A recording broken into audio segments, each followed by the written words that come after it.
I can't believe it's been a year since I released my ASUS ROG Ally tips video where I showed you how to turn off CPU boost before they added in the option just to turn it off with a tap. And that video has over 100,000 views now. I mean, it monetized my channel and it's still going strong. But I wish I could say it's been all sunshine and rainbows since, because it hasn't. But before I get into that, because it will affect you as an ASUS ROG Ally owner, I do have some more tips for you today and some very exciting news. So let's start this video off with a bombshell. SteamOS is coming to the ASUS ROG Ally. You heard that right. The makers of the Steam Deck, Valve, are bringing their operating system to this and a bunch of other systems as well. But it's not quite ready yet. Valve is basically saying that they just want to get everything right. They want to get the proper drivers in place. But the real question is, because Armory Crate and the Ally has been so optimized, will anyone want SteamOS on their Ally at this point? Well, the exciting news about this is Valve announced that when they bring SteamOS to the Ally, you're going to have the option to dual boot. So you can boot up into SteamOS or you can boot up into Windows and use Armory Crate and everything like you usually do. So that changes the conversation to yes, I'll definitely be checking that out, and you probably will be too, because it'll be very interesting to see how SteamOS runs on this while also keeping the option you currently have to run your Ally in Armory Crate however you like. I mean, that's huge news, right? But I'm really curious to know, are you interested in that at all? Let me know what your thoughts are on that down in the comments. Okay, now for the bad news that might affect you as an ROG Ally owner, because it certainly affected me. I've been in contact with ASUS because I've been a victim of the notorious SD card frying situation on the original Ally.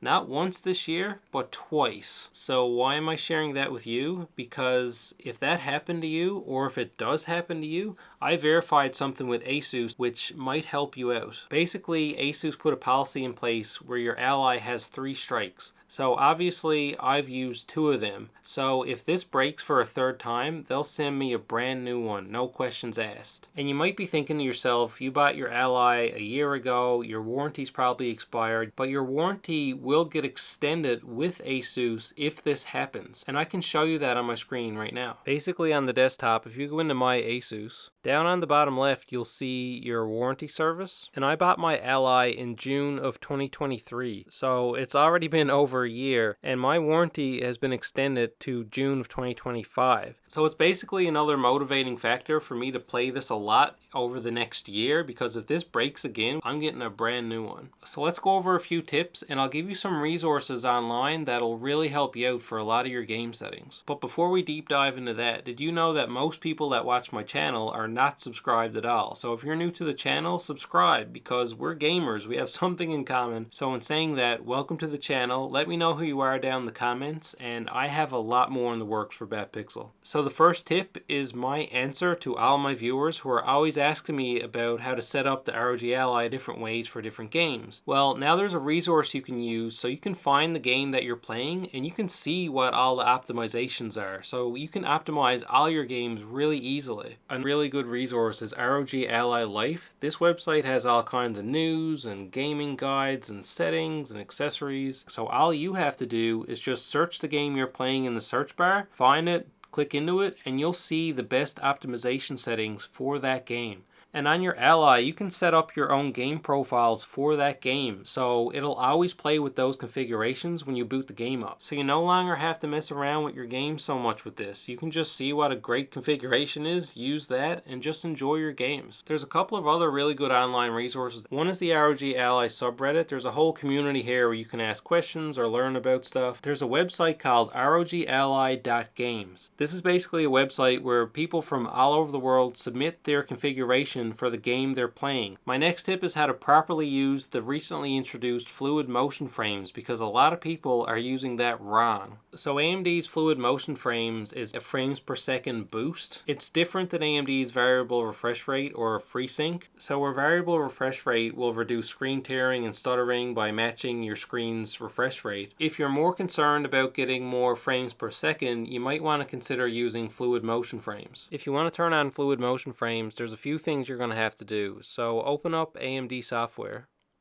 and under the gaming tab you'll see display. That's where you can turn on your AMD FreeSync or your variable refresh rate. But if you want to use fluid motion frames, you should turn off your variable refresh rate. So choose one or the other. Now go over to your graphics, and I have HyperRX on. if you scroll down, you'll see AMD fluid motion frames. Make sure you enable that, but also make sure that you have anti-lag enabled. Fluid motion frames can cause latency, so anti-lag will reduce that so your games run more smoothly. And before you leave this screen, you do not, by any circumstances, want to use your real-time monitor. Leave that off, because that's going to affect your full screen game. You basically can't have anything on your screen besides the full game filling it up, but there is a monitor that you can use in here. All you have to do is go up to the Performance tab, and then over on the right, tap Overlay, and then turn on Enable Metrics Overlay. You can use this metrics overlay while you're using fluid motion frames. That's the only thing that you should really have on your screen besides the game. So for example, I just opened up Xbox Game Bar. You do not want to use something like that if you're using fluid motion frames, because this will interfere with your game screen, which will result in your fluid motion frames not working right. And it's worth noting that whatever you're playing, you may have to go into the game settings itself and enable the option to use fluid motion frames.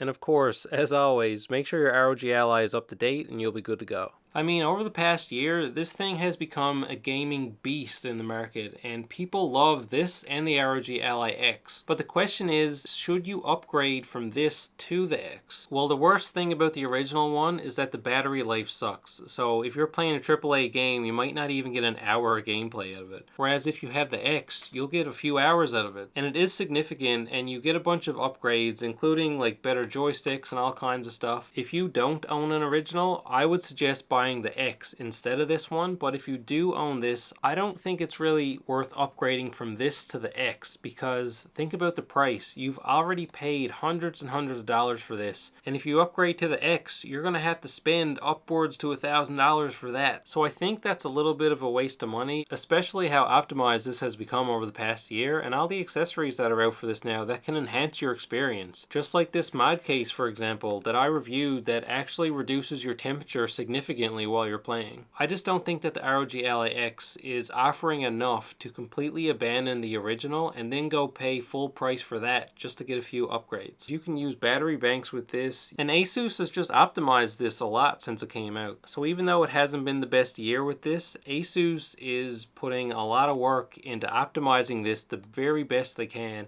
and giving customers the best customer service that they can, and even extending their warranties like they did with me. So I'm happy over the past year that this and the ROG Ally X have been really successful in becoming gaming beasts in the market, and the handheld community has just exploded since last year. And I have a bunch of handheld review videos and accessory videos for this that you should check out. So thanks for tuning in a year later. Like and subscribe, and I'll see you in the next one.